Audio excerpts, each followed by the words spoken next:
Welcome to another excellent episode of the Midnight Reviews presented by Glasshouse Films. I'm Carson with the flannel what, and Adam with whatever this ensemble is that he's calling. So Adam, why don't you tell the people what we're watching? We are seeing Lucy. Is she in the sky with diamonds? I hear she is. Oh, snap. Yeah. But anyways, this film is about someone who unlocks 100% of their brain. What? Crazy. It's almost like we use 100% of our brain. You know, I love the Fandango description of this film where it says, a drug mule accidentally consumes her package and she wakes up with superpowers. It's like, whoops, guess I can now fly and shart my enemies to death. Okay, I don't think this is going to be a good movie. Neither do I. Because it's been proven, like, what, 10 years ago? More like 60 or 60 years ago, that sure, we only use 10% of our brain at a time, but we use 100% of our brain. I don't know how long. What I love is the fact that she's creating matter, and it's like, no. And she's, in the commercials, she's able to manipulate telephone signals. But you know what? Above all of that, this is directed by Luc Besson, the man who brought us Leon the Professional and The Fifth Element, and I'm really hoping I get some Fifth Element Luc Besson here. I hope it's going to be awesome. I hope it's going to be awesome, but I don't think it will be. It's got ScarJo, man. Yeah. It's got ScarJo and Old Boy. What? Morgan Freeman. Is that what you're saying? No. Odaisu from Old Boy. Oh. I saw it was Morgan Freeman in it. You pleb. Yes, that was Morgan. You know, we saw a movie with Morgan Freeman in it this year already. You know what it was called? Oh, that's right. Transcendence. He'll be in anything. Now he doesn't care anymore. He's just making money. Alright, let's see Lucy kick some ass. Do you have to? I used to be just like you, until they put drugs in me that will allow me to use 100% of my brain. Lucy is the first human being to unlock more than 10% of her brain. At 24%, she can control the cells in her body. At 40%, she can control matter. At 62%, she can control other people.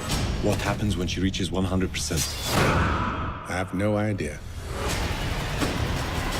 Lucy, rated R.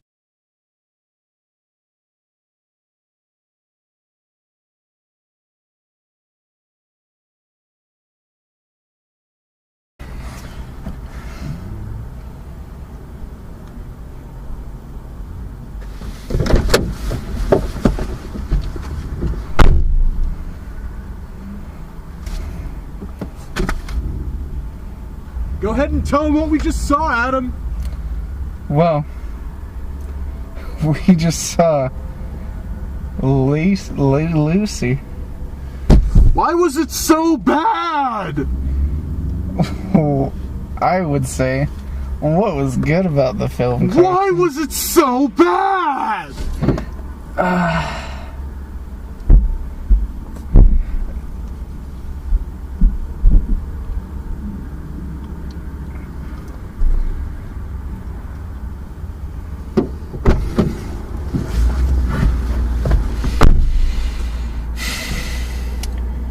I hate that movie. Probably the worst movie of 2014. It's gonna be hard to beat it in the terribleness. So Lucy gets kidnapped, tricked into this thing so that she has to carry around these drugs back home so that they can distribute the drugs. But they put it inside of her stomach. It's a new test drug or whatever. And yeah, some guy kicks her while she's down, pops open the bag, and it starts unlocking her brain. This film is going with the assumption that we can only use 10% of our brain. This drug allows the person the ability to knock down the barrier of 20% of your brain so you can access all of your cerebral. territories. Whatever. So, Lucy herself, for some reason, can survive this drug. Now, keep in mind, this drug was going to be distributed to college kids all over Europe, so they could get a great high. Yep. I guess what's a greater high than becoming... I'm not going into that. It's too far. As much as I hate this movie, I will not spoil it. This movie was stupid. So, beyond the fact that it had that 10% of your brain thing, this film was edited like a hyperactive, ADD-riddled who just child on meth who just learned how to edit. Yeah. And how to download clips off the internet.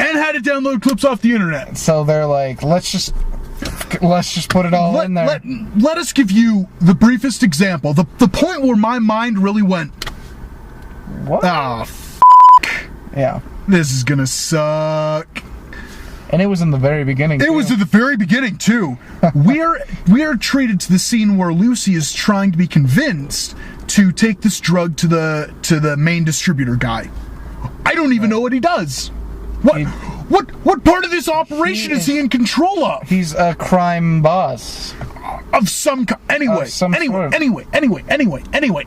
she is told by this man that she's known for 1 week, please just go in there and hand this guy this briefcase. Now, while this exchange is happening, we are treated to intermittent clips of an antelope or wildebeest being tracked down by a cheetah in the Serengeti. Mm-hmm. Ah! So, after she gets these powers, now that's the general story. Now let's actually think and go with our step-by-step reasoning as to why this sucks. Acting was horrible across the board. I like Scarlett Johansson. Yeah, she is a good actress. I love that woman. Not just because she's really hot. She is genuinely talented. But Adam, why don't we treat them to a little dialogue as if both you and I were Lucy? Doctor, I am losing all of my emotions. I can see everything. Mom, I can feel everything. I can feel your mother's milk coming into my mouth.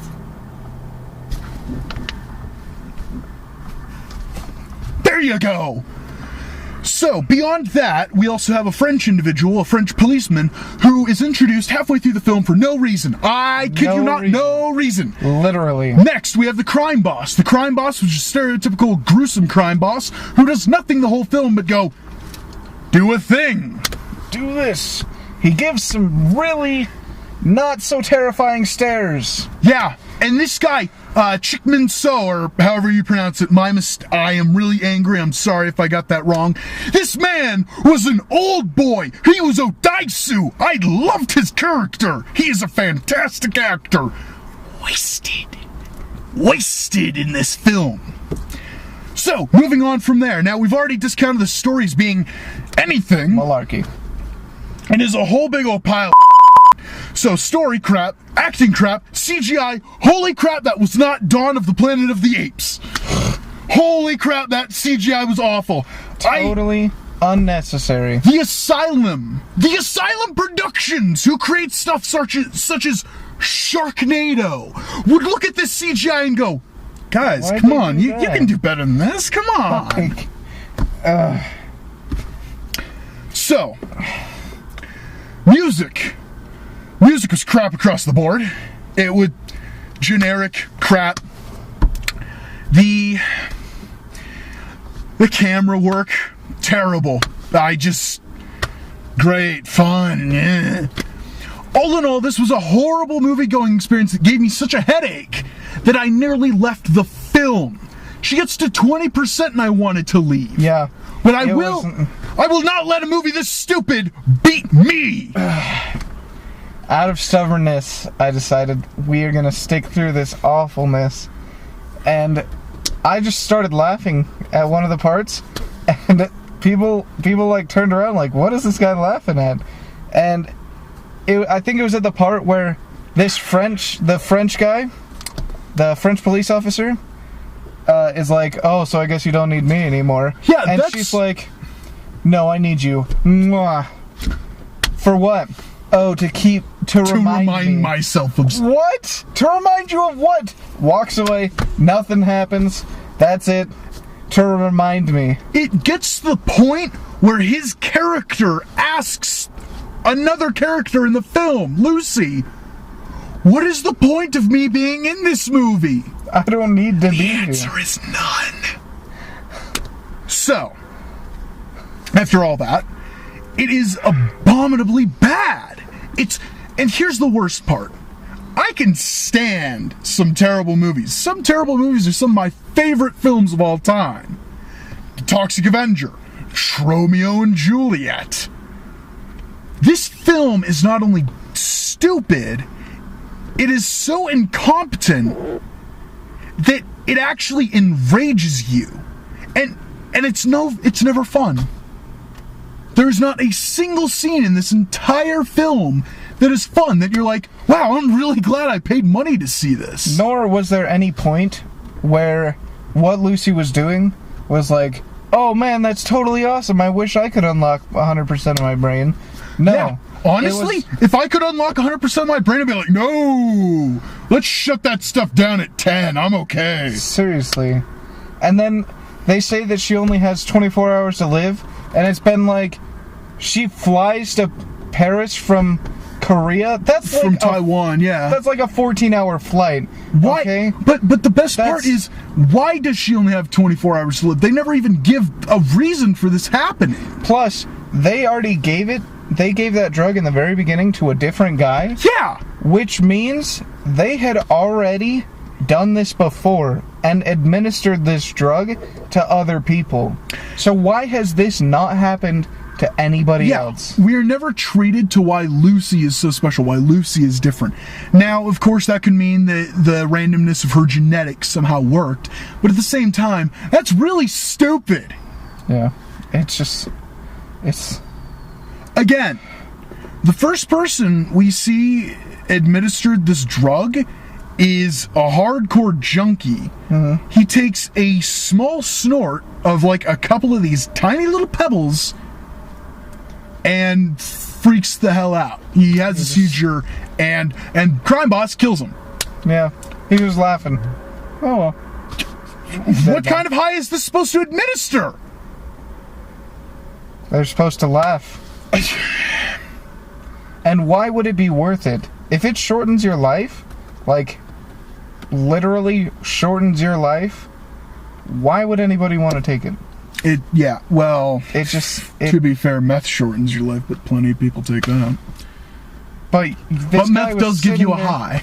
This guy was sitting there laughing. There was no plus side, but there was a huge downfall to taking the drug. Yeah, this movie is it's aggravating in its stupidity, and it doesn't really go anywhere. Right. And here's the other thing is, and this is what really ticks me off, is that it's pretentious. It claims that it has all of these profound answers. Speed a car up fast enough, and it becomes invisible. So how do we know it's there? I am not joking. That is a scene. Those are actual lines of dialogue in this movie. So does that mean air is going really fast because we can't see it? I don't.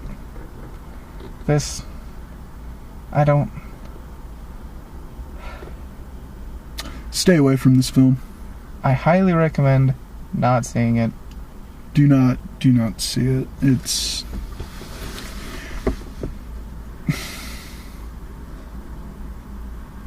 a sad day.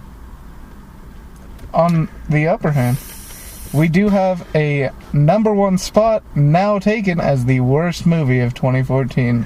Congratulations, Lucy. And we have a potential number one spot for worst movie of 2015 in 50 Shades of Grey. Holy crap. So before we saw Lucy, we retreated to a number of trailers, as we usually are at these things. And I have already seen it today, and as anybody who follows my Twitter, at Glasshouse Films, knows, I have just been ranting about this film, blowing up your Twitter feed all day. Adam hadn't seen it until we sat down, and what are some of your thoughts? Nah. I'm excited. But the biggest thing, I really do hope it's rated PG-13, just so it like totally undermines. We'll talk everything about that it. when we go and see the movie. I would much rather talk about the trailer to 50 Shades of Grey than ever think about Lucy ever again. I would rather watch Spider-Man 2, The Amazing Spider-Man 2, again. I would rather buy that film than see this film for free. No. Rather buy the super awesome collector's edition that has the Electro's light up head. I would much prefer that than wasting money to see this. How'd you like the real D? Gave me a headache. We had to pay extra money to see it in real D. $2 extra. And it was complete baloney. Bologna. But you know what, Adam? After all that, we were treated to some crappy iPhone cases. Yep. Hey, we got iPhone cases. You know what? I got two of these. If anybody wants them, contact me, and I will more than gladly send these to you. They might be coated in by the time they get to you, but that's just the risk you're gonna have to take. Tell us what you thought of the film in the comments below. Yep. So Adam, final thoughts. We don't know if there was a stinger. I don't care. By the time the film was done, we said, let's get out of here. We hate this film too much to see the ending. Luc Besson, you have disappointed me for the last time. You're really gonna have to earn it for me to see another one of your films. First the family, now this? Are you kidding me? Alrighty, so tune in next week when we see Guardians of the Galaxy, the only light at the end of this damn tunnel called summer. No, I think we're seeing the press release. The press release of that one film. And then after that, Guardians of the Galaxy. Yep. That's all I care about. Go ahead and subscribe to the YouTube channel. Button is right about there. Just click it, subscribe to this channel. The channel is also at youtube.com/glassfilmshouse. Don't forget to like the page on Facebook, facebook.com/glasshousefilms. And go ahead and follow on Twitter at glasshousefilms. Till next time, everybody, please don't see this film! Stay tuned.